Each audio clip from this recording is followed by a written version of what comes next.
Thanks for joining me on this video. If you haven't done so already, be sure to hit the subscribe button as well as the bell notification icon. That way you don't miss out on any new content on the channel. And also be sure to follow me on these other social media platforms. Links are in the description below. All right, have and have not fans, you know the drill. We're going to go ahead and play the clip for the trailer of the next episode airing October the 2nd. Don't worry, you'll be here before you know it. Stronger Together. We're going to go ahead and look at the preview trailer, come back and break it down. This is from the dude that mommy stabbed. Oh, Candace, what did you do? Candace, how the hell do you have it? Get ready. Tyler Perry's most explosive season isn't over yet. You are really twisted. Then we have a deal? Oh yeah, we got a deal. I ain't gonna let nobody hurt her. We'll find him. Make sure he never comes around here again. If you need anything, you know where to find me. Don't miss a single fury-filled episode. It's just me and you, buddy. Me and you. All right, and that was the preview trailer there. And to be honest, and this goes for this week's episode and the episode before, I've been just slightly disappointed in the preview we get at the end of the episode during the credits, and then when we actually get the trailer during the first commercial break, or excuse me, we get the official trailer before the next rerun appears at 10 o'clock. And they're really, remember the days where we used to get those trailers at the end of the episode and they would have certain scenes that the real trailer didn't have? It seems to me like the end of episode trailer and the actual trailer really don't expand upon much aside from maybe one or two lines of dialogue, but that could explain why my preview breakdowns are shorter than they used to be. I remember doing like 14-15 minutes sometimes, but other times I can get it done between 5 to 8 minutes, but that's besides the point. The core of the upcoming episode is basically Benny and Candace talking about what occurred with the money. And I mentioned this in my episode review. If Candace knew, well, we know that she knew where the money was. I'm just saying that considering she knows Benny will not hesitate to drag her ass out of the room, you would have thought she would have put up more of a resistance to him finding the money or going through her stuff, because it's pretty clear that, oh, I'm going to open my sister's suitcase, meaning I'm going to stuff her clothes from her dresser into the bag, meaning if I'm digging through her stuff, there's a good chance I will see or the wad of cash will fall to the ground. Like, I get the fact she was up all night. Her and RK walked all the way from God knows where back to the hotel. But at the same time, it's like you didn't do anything to stop your brother. So the real question is, we did see the one time Candace did tell Benny everything, pretty much recapping the events of season 1 all the way to the present, after the whole Quincy Maxwell thing, when she explained, you know, how she got the money, about the tow yard. Basically, she gave a Cliff's Notes version of the haves and the have-nots to Benny, but he didn't believe her until later on. But in any case, look at it this way. Benny should definitely just leave Candace be. Like, there is no excuse for what she did. It's like, that's my money. Why is there blood on it?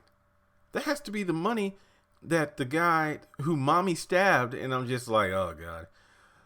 It's not too hard to put 2 and 2 together, Benny. I mean, it's right there in front of you. The big question is, what is Benny going to do? I mean, there's 2 big questions from this scene. Number 1, is Candace finally going to tell the truth? Number 2, what is Benny going to do in reaction to this? Now, we did see a brief, and I mean a brief blink and you miss it moment with Gia, who is actually looking pretty damn good.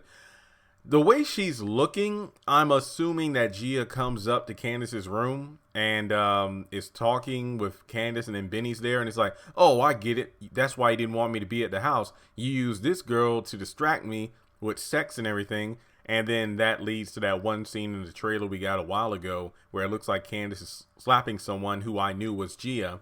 Pretty much, I'm sure that Gia is being slapped because Candace straight up told her not to sleep with Benny. And we'll have to see what happens there. I would love to. I'm not saying Gia can fight because we know she's putting on an act, but I would love to see Candace get her ass whooped for once. Not honestly, I think that she could probably beat Gia, but just to finally drop the act. Then later on in the trailer, we have Hannah waking up. Hopefully the happy pill has worn off. And Derek is talking with Benny, saying that, you know, I won't let anyone else hurt your mother. We're going to find this dude and make sure he never comes back around here again. I think Benny even says, like, so what are you trying to get up on mom for? You think she got money? Somebody needs to beat his ass, because him being so disrespectful to Derek is inexcusable. I mean, I get it. That's your mom. You're an adult, but at the same time, that's your mom. You've never really seen her with a man, so you're really defensive.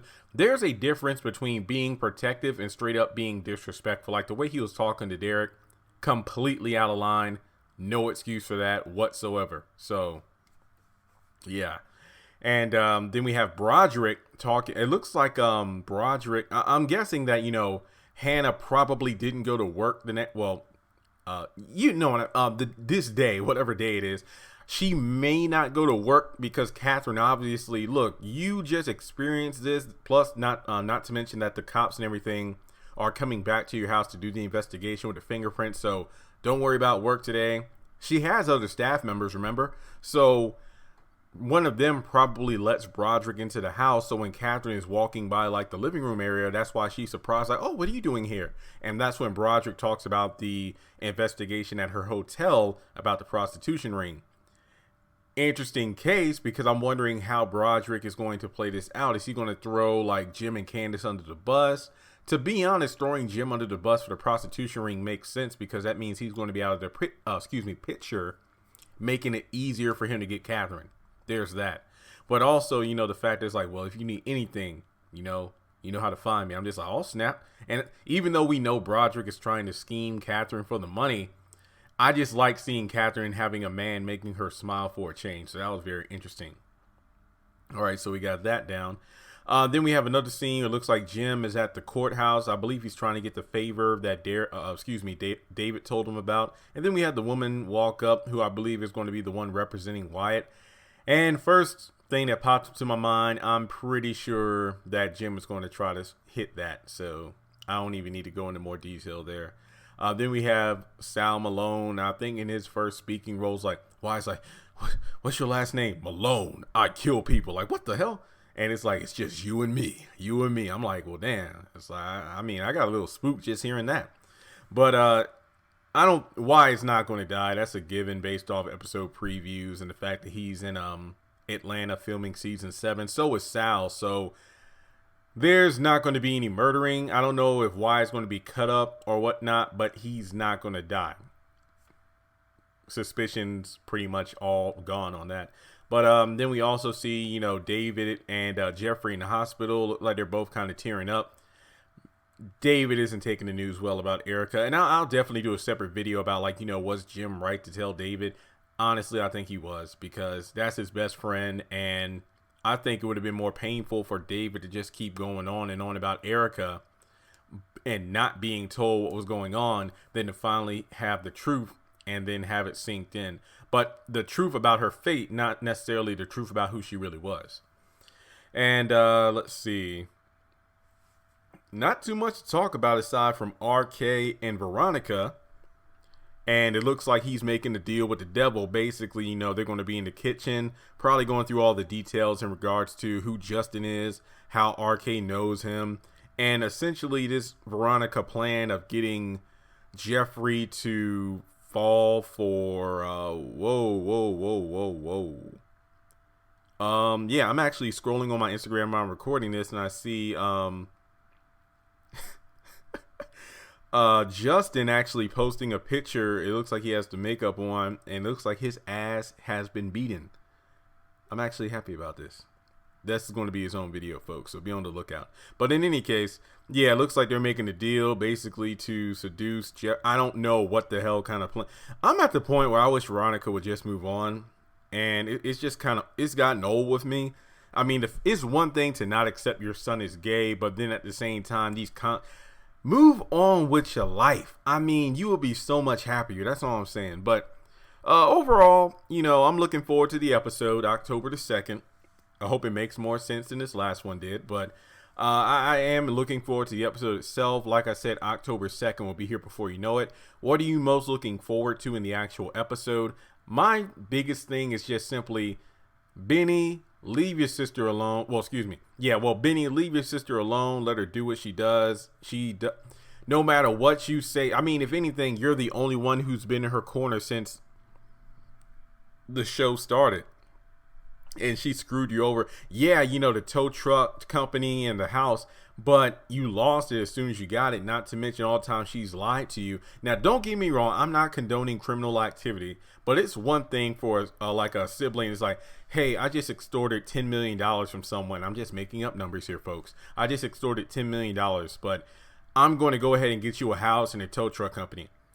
That's one thing, but actually lying to your brother multiple times on top of that for your schemes, that's just ridiculous. And just the fact that she refuses to get it through her big ass head that Hannah is not going to give her the money and that is not her money, it's just ridiculous. But let me know your thoughts in the comment section below. What are you most looking forward to on October the 2nd? Subscribe if you haven't done so already, and I'll talk to you all soon.